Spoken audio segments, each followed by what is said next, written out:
I wanted to talk a little bit today about something that came up after I made this video here about why millennials have gravitated towards endurance sports. A couple people mentioned to me that they thought that endurance sports were the millennials' version of the midlife crisis. I actually think there's some truth to that. I want to talk about why I think that is and how maybe we could frame it in a way that's a little bit better than as a crisis.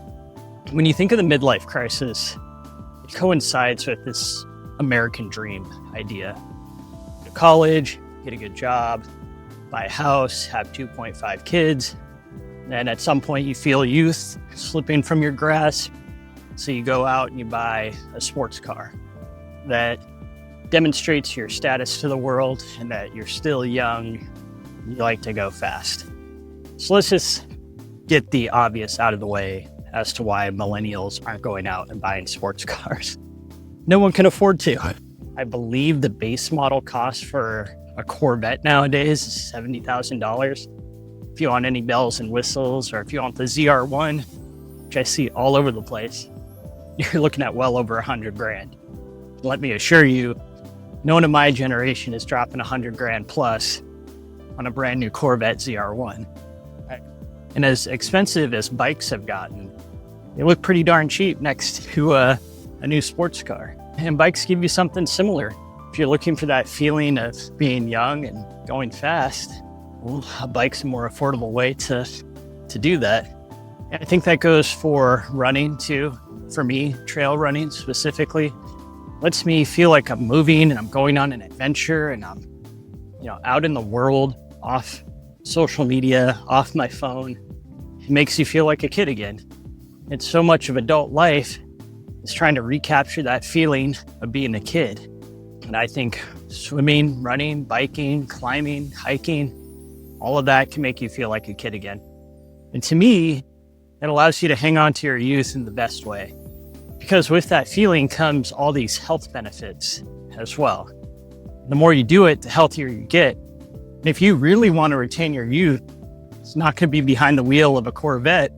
It's going to be behind the handlebars. It's going to be out running or swimming, because those things make you healthy. And research has shown that you can reduce your biological age with fitness. You combine that with some strength training, you're going to be unstoppable. You're going to still be doing stuff that kids do, even at an advanced age. To me, that's really the whole point. To me, the longer you can do the things that you did when you were young, the longer you are going to hang on to that youth. And the better the next part of life is going to be for you. And that's why I think we shouldn't really approach this as a crisis. A crisis makes it seem like something's wrong, when in reality, this is actually an opportunity.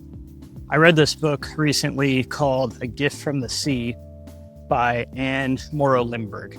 And in it, she talks about this idea of the second adolescence and how we can approach midlife as a second adolescence rather than this crisis of losing our youth.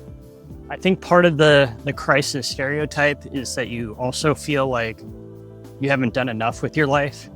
But if you approach it as a second adolescence, you can ask yourself how you want this next part of life to look. Like during our first adolescence, we were constantly asked, what do you want to be when you grow up? Which really translates to, what do you want to do for money? And if you're still asking yourself that question, that's okay. I'm still asking myself that question sometimes. But I think a better question for our second adolescence is, what kind of person do you want to be? What do you want your life to look like? I think it's a good question for midlife, because you still have the time right now to pursue other things. I think if you start pursuing things outside of your career, which so much of the first part of life is focused on, I think you'll find a lot of the things that feel like they're missing are just on the other side of that question. What kind of person do I want to be? And if you want to be the type of person that maintains their health, their fitness, their vitality, then yeah, maybe endurance sports are a good midlife crisis or second adolescence for you. And it's just a starting point, right? You can ask that question in all kinds of areas of your life. Maybe you've always wanted to learn how to play the drums. Maybe you've always wanted to volunteer more. Maybe you've wanted to go see other places and travel more. Maybe you just want to do more for the people around you in your community. Maybe you want to be less bothered by things. Whatever it is you want to be, maybe you approach midlife as an opportunity to become that person. The last thing I wanted to mention about why I think endurance sports in particular are a good place to start with your second adolescence, in addition to how fun they are, how healthy and fit they can make you, is the humanizing effect they can have on someone. And I'm an example of this. When I'm on my bike or I'm running, I'm going this ideal speed to observe the world.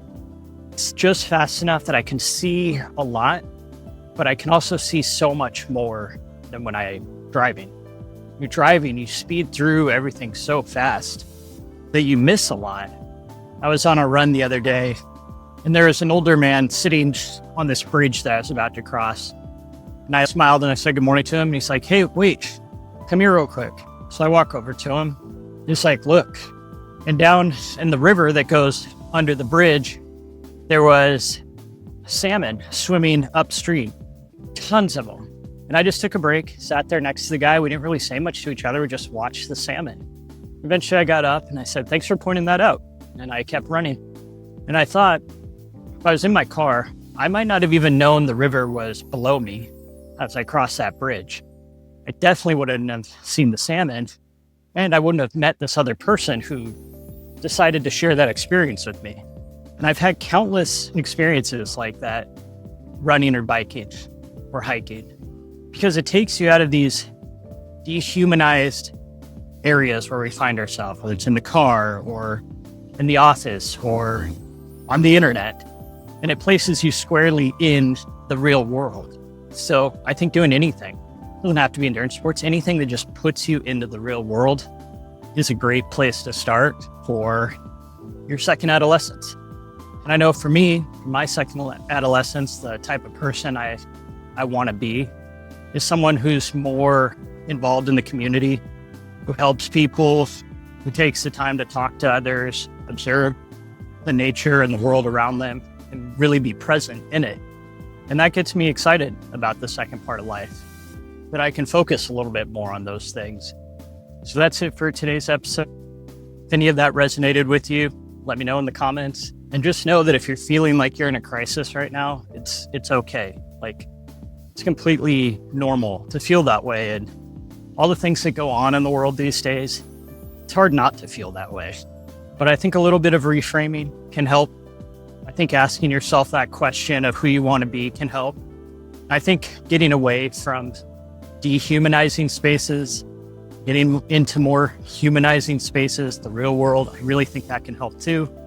And if you've made it this far, I really appreciate you being here. I appreciate you watching, supporting this channel. It means a lot to me. Thank you.